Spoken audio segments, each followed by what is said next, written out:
the numbers are stronger and they beat expectations. GDP growth came in stronger, though retail consumption was a little weaker, but that could be explained by the fact that the contact services growth was fairly weak.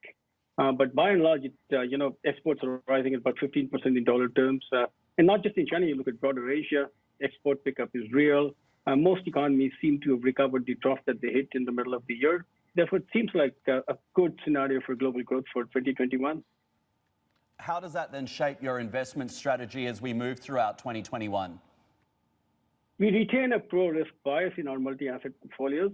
We like equities from a total return perspective, despite the fact that valuations are rich.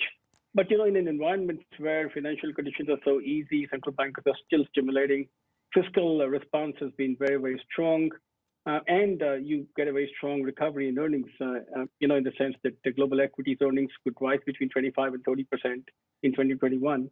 That sets a very favorable backdrop for equities to outperform other asset classes this year. Which equity markets across the Asia-Pacific region do you expect to outperform over this year? We are broadly overweight on Asia. There was a time last year when we played the more secular growth stories. We were overweight Korea, we were overweight China. Now we think there's time for the recovery to broaden out, and therefore we are beginning to look at Hong Kong markets, Singapore markets, the two markets which didn't do well last year, but the two markets which will do very well if you get, life restarting in the form of travel, tourism, and both the markets are cheap and they're not really loved. Therefore, we are within our Asian portfolios broadening out our exposures to pan-Asia as opposed to just sticking to secular growth stories. Right. When it comes to sectors, though, you still like mega cap tech. Why?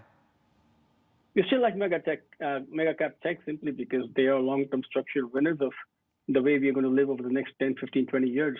Having said that, there is room for a cyclical move into the more secular growth stories for 2021, which involves buying small caps, which involves buying certain sectors like financials, which also involves buying emerging market equities.